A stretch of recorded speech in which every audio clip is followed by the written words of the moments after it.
ಬಂದಿರುವಂತಹ ಎಲ್ಲ ಅಧ್ಯಕ್ಷ ಅತಿಥಿ ಹಾಗೂ ಈ ಒಂದು ಎಲ್ಲ ನನ್ನ ಅಕ್ಕ ತಂಗಿಯರಿಗೂ ಮುಂಜಾನೆಯ ಶುಭೋದಯಗಳು.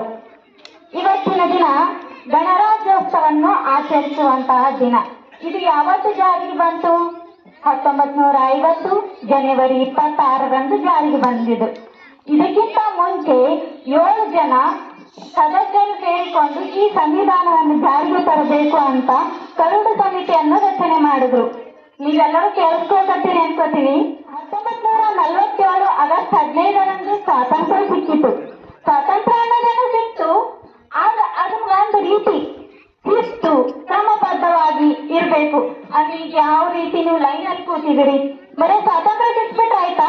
ಅದಕ್ಕೊಂದು ನೀತಿ ನಿಯಮ ಅನ್ನೋದಿರ್ಬೇಕಲ್ಲ, ಸಂಸ್ಕಾರ ಅನ್ನೋದಿರ್ಬೇಕಲ್ಲ ಅನ್ನೋ ಉದ್ದೇಶಕ್ಕಾಗಿ 7 ಜನ ಮುಖ್ಯಸ್ಥರು ಸೇರಿ ಸಂವಿಧಾನವನ್ನು ರಚನೆ ಮಾಡಿದ್ರು. ಅದನ್ನ ಯಾವತ್ತು ರಚನೆ ಮಾಡಿದ್ರು ಅಂತಂದ್ರ ನವೆಂಬರ್ 26, 1949ರಲ್ಲಿ ಡಾಕ್ಟರ್ BR ಅಂಬೇಡ್ಕರ್ ಅವರು ಕರಡು ಸಮಿತಿಯ ಅಧ್ಯಕ್ಷರಾಗಿ ಇದನ್ನ ಅಂಗೀಕಾರ ಮಾಡಿಕೊಂಡ್ರು. ಅವತ್ತೇ ಜಾರಿಗೆ ತರಬಹುದಿತ್ತು, ಆದ್ರೂ 1950 ಜನವರಿ 26ರಂದು ಯಾಕೆ ಜಾರಿಗೆ ತಂದ್ರು ಅಂತಂದ್ರೆ, ಈ ಒಂದು ಸ್ವಾತಂತ್ರ್ಯ ಸಿಕ್ಕಿತಲ್ಲ ಅದಕ್ಕೂ ಮುಂಚೆ 1930ರಂದು ಅಂದ್ರೆ 1930 ಜನವರಿ 26ರಂದು ಸ್ವರಾಜ್ಯ ಗಣರಾಜ್ಯೋತ್ಸವ ಸ್ವರಾಜ್ಯ ಭಾರತ ಅಂತ ಘೋಷಣೆ ಮಾಡಲಾಗಿತ್ತು. ಯಾವತ್ತು? 1930 ಜನವರಿ 26. ಆ ಒಂದು ದಿನದ ಸವಿ ನೆನಪಿನಿಗಾಗಿ ಜನವರಿ 26, 1950ರಂದು ಗಣರಾಜ್ಯೋತ್ಸವವನ್ನು ಜಾರಿಗೆ ತಂದ್ರು. ಇದರ ಅರ್ಥ ಏನು? ಇದು ಸಂವಿಧಾನ ಯಾವುದಕ್ಕೋಸ್ಕರ ಮಾಡಿದ್ರು, ಇದನ್ನ ಎಷ್ಟು ಕ್ರಮಬದ್ಧವಾಗಿ ಮಾಡಿದ್ರು ಅಂದ್ರೆ 2 ವರ್ಷ 11 ತಿಂಗಳು 18 ದಿನಗಳು ಆಲ್ಮೋಸ್ಟ್ 3 ವರ್ಷಗಳವರೆಗೆ ಇದನ್ನು ಕರಡು ಸಮಿತಿಯನ್ನು ರಚನೆ ಮಾಡಿದ್ರು. ಮುಂದಿನ ಎಲ್ಲಾ ಪೀಳಿಗೆಗೂ, ಈಗಿನ ಹಿಂದಿನ ಮುಂದಿನ ಎಲ್ಲಾ ಪೀಳಿಗೆಗಳು ಇದನ್ನು ಅಳವಡಿಸ್ಕೋಬೇಕು. ನಾವು ಸಮಾನತೆಯಿಂದಿರಬೇಕು, ಮೂಲಭೂತ ಹಕ್ಕುಗಳಾಗಿರ್ಬೋದು, ಮೂಲಭೂತ ಕರ್ತವ್ಯಗಳನ್ನಾಗಿರ್ಬೋದು, ಇವುಗಳನ್ನ ಹಕ್ಕುಗಳ ಜೊತೆಗೆ ಕರ್ತವ್ಯಗಳನ್ನು ನಿಭಾಯಿಸ್ಬೇಕಂತ ಮಾಡ್ಕೊಂಡ್ರು. ಇದೇ ತರ ಇವಾಗ ನಡೆದಂತೆ ನುಡಿ ನುಡಿದಂತೆ ನಡಿ ಅಂತಂದು ಈ ಫಿನಿಕ್ಸ್ ಸ್ಕೂಲ್ ಯಾವ ರೀತಿ ನಡ್ಸ್ಕೊಂಡು ಹೊಂಟಿದ್ದಾರೆ ನೋಡಿ. ನಾನು ನೋಡ್ದೆ ವ್ಯಾನಲ್ಲಿ ಬರ್ಬೇಕಾದ್ರೆ, ನಾನೇನ್ ನನ್ನ ಮನೆಯವ್ರ ಜೊತೆ ಬರ್ಲಿಲ್ಲ, ವ್ಯಾನಲ್ಲೇ ಬಂದೆ. ಯಾರ್ಯಾರು ಎಲ್ಲಿಂದ ಹತ್ಕೊಂಡ್ರು, ಯಾವ ಮನೆಯಿಂದ ಬಂದ್ರು, ಒಂದು ಸಾರಿ ನೀವು ಯೋಚನೆ ಮಾಡಿ, ನಿಮ್ಮ ಯಾವ ಊರಲ್ಲಿದ್ದೀರಲ್ಲ, ನಿಮ್ ಫೀ ಏನಿದೆ, ಬೇರೆಯವ್ರ ಸ್ಕೂಲ್ ಫೀ ಏನಿದೆ, ಇಲ್ಲೇನಿದೆ, ಇಲ್ಲೇನ್ ಪ್ರೊವೈಡ್ ಮಾಡ್ತಿದ್ದಾರೆ, ಇದನ್ನ ನೋಡ್ಕೊಂಡು ಹೋದ್ರೆ ಫಿನಿಕ್ಸ್ ಸ್ಕೂಲ್ ನನಗೆ ತುಂಬಾ ಒಳ್ಳೇದನಿಸ್ತು. ಬಡತನ ಮಕ್ಕಳು ಕೂಡ ಇಲ್ಲಿ ಕಲಿಬಹುದು ಅನ್ನೋದನ್ನ ನಾನ್ ನೋಡ್ಕೊಂಡು ಬಂದಿರೋ ವ್ಯಾನಲ್. ಯಾಕಂದ್ರೆ ಒಂದ್ ಬೊಗಣಿಯಲ್ಲಿ ಅಕ್ಕಿ ಕಾಳು ಇರುತ್ತೆ, ಕುದ್ದಿರೋದು, ಅದು ಕುದ್ದಾಗ ಒಂದ್ ಅಕ್ಕಿ ಕಾಳು ತಿಂದ್ರೆ ಸಾಕು, ಅದು ಕುದ್ದಿದೆ ಅಂತ ಗೊತ್ತಾಗತ್ತೆ. ಏನ್ ಇಡೀ ಬೊಗಣಿಗೆ ತಿನ್ಬೇಕು? ಇಲ್ಲ, ಹಾಗೇನಿಲ್ಲ. ಒಂದೇ ಅಕ್ಕಿ ಕಾಳಲ್ಲೇ ನಾವೆಲ್ಲಾನು ತಿಳ್ಕೋಬಹುದು. ಹಾಗಾಗಿ ನಾನು ಮನೆಯಿಂದ ಇಲ್ಲಿಗೆ ಬರ್ಬೇಕಾದ್ರೆ ಇದ್ರ ಬಗ್ಗೆ ತಿಳ್ಕೊಂಡೇ ಬಂದ್ಬಿಟ್ಟೆ ನಾನು.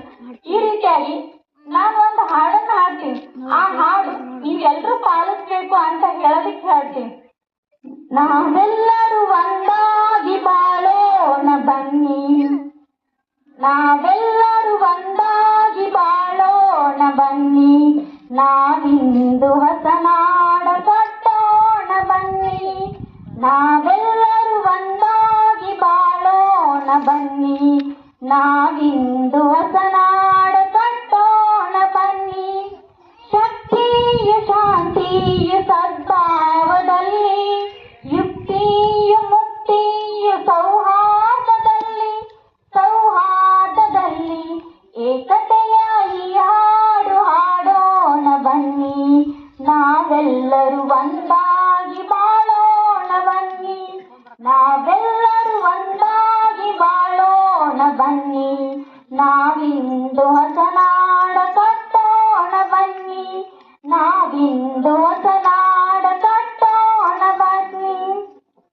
ಈ ಒಂದು ಹಾಡನ್ನು ಹೇಳ್ತಾ ಇನ್ನೊಂದು ನಿಮ್ ಕಿವಿಯಲ್ಲಿ ಏನ್ ಹೇಳ್ತೀನಿ ಅಂತಂದ್ರ, ನಾವು if you are beautiful, if you are beautiful it gift from your parents, if you make life your life beautiful it gift for your parents. ಅಂದ್ರ ನೀವು ಸುಂದರವಾಗಿದ್ದೀರಿ ಅಂತಂದ್ರ ಅದು ನಿಮ್ ತಂದೆ ತಾಯಿಯಿಂದ ಬಂದಿರೋದು. ನೀವು ನಿಮ್ ಜೀವನವನ್ನು ರೂಪಿಸ್ಕೊಂಡ್ರಿ ಅಂದ್ರ ಅದು ನಿಮ್ ತಂದೆ ತಾಯಿಗೂ ನಿಮ್ ಗುರುಗಳಿಗೂ ಕೊಡುವಂತ ಒಂದು ಗಿಫ್ಟ್. ಇದನ್ನ ಎಲ್ಲರೂ ನೋಡ್ಕೊಂಡು ಅದನ್ನ ಅನುಸರಿಸ್ಕೊಂಡು ಹೋಗ್ತೀರಿ ಅಂತ ಇವತ್ತಿನ ದಿನ ಹೇಳ್ತೀನಿ. ಹಾಗೆ ನನ್ನ ಈ ಭಾಷಣ ಮುಗಿಸುತ್ತಾ, ಎನ್ನ ವಾಮಕ್ಷೇಮ ನಿಮ್ಮದಯ್ಯ, ಎನ್ನ ಹಾನಿರುದ್ಧಿ ನಿಮ್ಮದಯ್ಯ, ಎನ್ನ ಮಾನವ ಮಾನವು ನಿಮ್ಮದಯ್ಯ.